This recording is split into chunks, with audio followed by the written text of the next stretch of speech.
السلام علیکم ورحمۃ اللہ وبرکاتہ۔ بسم اللہ الرحمن الرحیم۔ آج کا ہمارا جو ٹاپک ہے نماز کی اہمیت، پچھلی ویڈیو میں بھی ہم نے اسے ایک حصے میں بیان کیا تھا اور میں نے آپ سے کہا تھا کہ میں اسے کم سے کم 2 سے 3 حصوں میں شیئر کر پاؤں گی، کیونکہ ایک ویڈیو میں اس پورے ٹاپک کو لے لینا میرے لیے مشکل ہو رہا تھا۔ ویڈیو بہت لمبی ہوئی چلی جا رہی تھی، کیونکہ واقعی میں یہ اتنا بڑا ٹاپک ہے کہ اگر اس کے اوپر لکھا جائے تو ایک بہت موٹی کتاب لکھی جا سکتی ہے۔ تو چلیے آج کا ٹاپک شروع کرتے ہیں اسی عنوان کے ساتھ۔ سنن نسائی کی حدیث ہے کہ مائیں عائشہ رضی اللہ تعالیٰ عنہ فرماتی ہیں کہ آپ صلی اللہ علیہ وسلم نے فرمایا کہ صبح فجر کی جو 2 سنت ہیں وہ دنیا میں جو بھی ہے ان سب سے بہتر ہیں۔ مطلب دنیا جہان میں جو بھی ہے، زمین، آسمان، پہاڑ اور عیش و آرام اور ہر چیز، ان سب سے بہتر وہ صبح کی جو 2 سنت ہے فجر کی وہ ہیں۔ نماز آسمانی تحفہ ہے۔ آپ صلی اللہ علیہ وسلم معراج پر گئے تو آپ کو تحفے میں نماز ملی، اور نماز چاند کے اعتبار سے نہیں، سورج کے اعتبار سے چلتی ہے۔ اسلام میں ساری چیزیں جو ہیں، جیسے کہ دن ہیں، مہینے ہیں، یہ چاند کے حساب سے ہوتے ہیں، لیکن نماز سورج کے اعتبار سے ہوتی ہے۔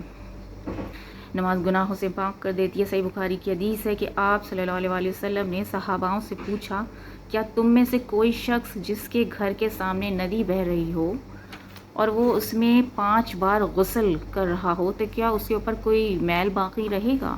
تو آپ تمام صحاباؤں نے کہا کہ بالکل نہیں۔ تو آپ رسول اللہ صلی اللہ علیہ وسلم نے کہا کہ ایسی مثال اس مومن کی ہے جو 5 وقت کی نماز پڑھتا ہے، اللہ اس کے سارے گناہ معاف کر دیتا ہے۔ نماز جنت کا ذریعہ ہے۔ سورہ المعارج میں اللہ تعالیٰ نے 34 اور 35 آیت میں کہا کہ وہ لوگ جو اپنی نمازوں کی حفاظت کرتے ہیں، وہ لوگ اکرام والی جنت میں داخل ہوں گے، عزت والی جنتوں میں جہاں ان کی عزت اکرام کی جائے گی۔ نماز جہنم سے بچنے کا ذریعہ ہے۔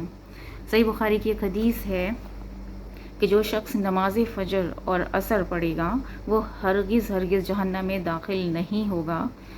2 نمازوں کے حوالے سے اس لیے کہا گیا ہے کیونکہ انسان ان 2 نمازوں میں اکثر سستی دکھا جاتا ہے۔ فجر کے ٹائم پر اکثر ایسا ہوتا ہے کہ شیطان سلا دیتا ہے، غفلت میں ہے، نیند میں ہے اور چھوڑ دی نماز اس وجہ سے، اور عصر کا جو وقت ہوتا ہے وہ بھی بڑا ہی سستی اس وقت آ رہی ہوتی ہے، اور جو ہے اکثر انسان اس وقت نماز کو ترک کر دیتا ہے۔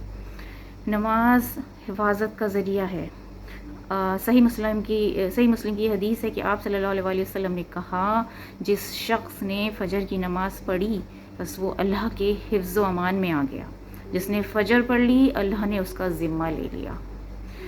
صحیح الترغیب سے روایت ہے کہ ایک آدمی حضور اکرم صلی اللہ علیہ وسلم کے پاس آ کر کہتا ہے کہ آپ رسول اللہ، یہ جو میرا اونٹ ہے یہ میری بات نہیں سنتا۔ تب آپ صلی اللہ علیہ وسلم نے اپنا کان مبارک اس اونٹ کے پاس جا کر لگایا، اس کے پاس گئے تو اس اونٹ نے آپ سے اس آدمی کی شکایت کی اور کہا کہ یا رسول اللہ، میں اس کی بات اس لیے نہیں سنتا ہوں کیونکہ یہ انسان فجر کی نماز نہیں پڑھتا ہے۔ اب سوچیے کہ ایک جانور بات نہیں سنتا، اگر فجر کی نماز نہ پڑھی جائے تو دنیا میں ہمارے کام کیسے بنیں گے اگر ہم نمازوں کو ترک کرتے رہیں؟ پھر ہم کہتے ہیں کہ ہم پریشان ہیں، ہمارا یہ کام نہیں بن رہا، ہمارا وہ کام نہیں بن رہا۔ تو نمازیں اگر ترک کریں گے تو کہاں سے ہم امید کریں کہ ہمارے کام بنیں گے؟ نماز جہنم کی آگ کو ٹھنڈا کر دیتی ہے۔ صحیح ترغیب سے ایک روایت ہے کہ آپ صلی اللہ علیہ وسلم نے فرمایا کہ جب اذان ہوتی ہے تو فرشتے کہتے ہیں کہ لوگوں اٹھو، اور جو آگ تم نے اپنے برے اعمال سے جلائی ہے اسے نماز پڑھ کے بجھاؤ۔ نمازی اللہ کا مہمان ہے۔ صحیح ترغیب کی روایت ہے کہ مسجد میں آنے والا نمازی اللہ کا مہمان ہے۔ جب وہ اللہ سے ملاقات کرے گا، اس کی موت آ جائے گی، تب اللہ اس کی مہمان نوازی کرے گا۔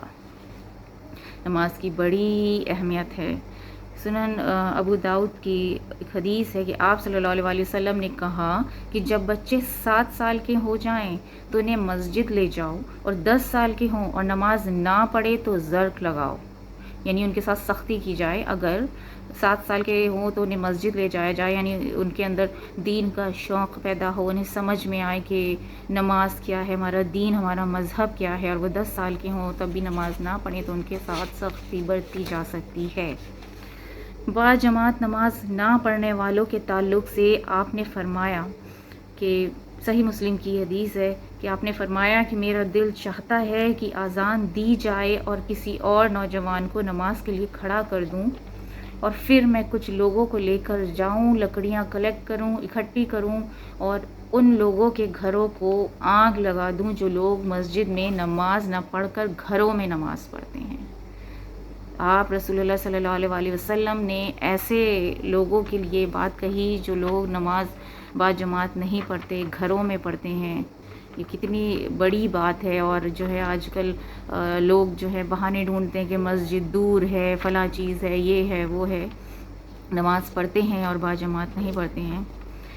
صحیح بخاری کی ایک حدیث ہے کہ آپ صلی اللہ علیہ وسلم رات بھر کھڑے ہو کر نماز پڑھتے تھے، اتنا کہ آپ کے پیر سوج جاتے۔ تو یہ صحیح بخاری کی حدیث ہے کہ مائیں عائشہ رضی اللہ تعالیٰ عنہ نے فرمایا، اے اللہ کے رسول، آپ اتنی نماز کیوں پڑھتے ہیں؟ آپ کے گناہ تو بخشے بخشائے ہیں، اللہ نے آپ کی مغفرت کر دی۔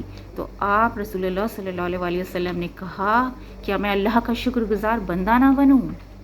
سوچئے ذرا، نبی کریم صلی اللہ علیہ وسلم اللہ کے آخری نبی، آخری رسول، کیا انہوں نے کوئی گناہ کیا ہوگا؟ لیکن وہ 5 وقت کی نماز جو پڑھتے تھے، اس کے علاوہ تہجد اور نماز کا ان کے اندر جو ذوق تھا، ان کے تو گناہ واقعی میں، ان کی تو مغفرت تھی، ان کے تو گناہ بخشے بخشائے تھے، لیکن پھر بھی وہ اللہ کا شکر ادا کرنے کے لیے اور اللہ سے اتنی محبت، انہیں نماز کا اتنا ذوق۔ یہ صحاباؤں کا ذوق دیکھتے ہیں کہ ابو بکر صدیق رضی اللہ تعالیٰ عنہ جب خلیفہ بنے اور نماز پڑھاتے تھے تو نماز میں اتنا روتے تھے کہ پیچھے والوں کو قرأت کی آواز نہیں آتی تھی۔ عمر ابن خطاب رضی اللہ تعالیٰ عنہ کے تعلق سے آتا ہے کہ وہ کہتے تھے لوگوں سے کہ تمہارے کاموں میں سب سے زیادہ نزدیک میرے لیے نماز ہے، جو نماز کی حفاظت کرے گا وہ اپنے پورے دین کی حفاظت کرے گا، جو نماز کو ضائع کرے گا وہ باقی سارے کام ضائع کرے گا۔ اس سے مطلب یہ ہے کہ جو انسان نماز میں سستی کرتا ہے تو پھر وہ دنیا کے کاموں میں بھی سستی کرے گا۔ اسی طرح انس بن مالک رضی اللہ تعالیٰ عنہ جب سجدہ کرتے تو اتنے لمبے کہ پیچھے والے سوچتے کہ شاید بھول گئے۔ عبداللہ بن جابر رضی اللہ تعالیٰ عنہ جب آپ نماز کے لیے کھڑے ہوتے تو ایسا لگتا کہ کوئی ستون، کوئی کالم، کوئی پلر کھڑا ہے، اتنی دیر تک کھڑے رہتے آپ۔ نماز چھوڑنے کے انجام اتنے زیادہ عذابناک ہیں کہ نماز چھوڑنے والا انسان کافر ہوتا ہے، منافق ہوتا ہے، فاسق ہوتا ہے، نماز کے چھوڑنے والا مشرک ہو جاتا ہے، وہ شرک کرنے لگتا ہے۔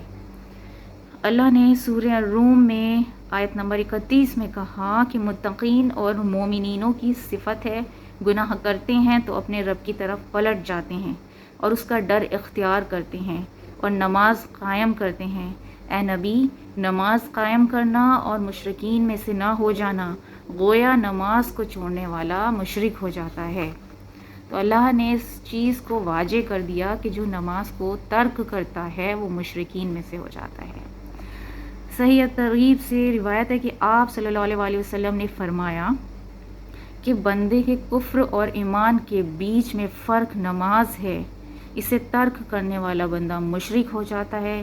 اسی طرح انسان شرک اور ایمان کے بیچ میں فرق نماز ہے۔ سورہ النساء آیت 142 میں اللہ نے فرمایا کہ جب منافق نماز کے لیے کھڑا ہوتا ہے تو سستی سے کھڑا ہوتا ہے، اور جو کچھ کرتا ہے مطلب پڑھتا ہے وہ لوگوں کو دکھانے کے لیے کرتا ہے، اور نہیں کرتا ہے اللہ کا ذکر مگر بہت تھوڑا۔ صحیح مسلم سے روایت ہے کہ آپ صلی اللہ علیہ وسلم نے فرمایا منافق پر فجر اور عشاء کی نماز بہت بھاری جاتی ہے۔ صحیح مسلم کی روایت ہے کہ منافق بیٹھا رہتا ہے، سورج ڈوبنے لگتا ہے اور پیلا ہو جاتا ہے اور بھاگتے ہوئے وہ جاتا ہے، کوؤں کے جیسے ٹھینگے زمین پر مارتا ہے اور عصر کی نماز کو ادا کر دیتا ہے۔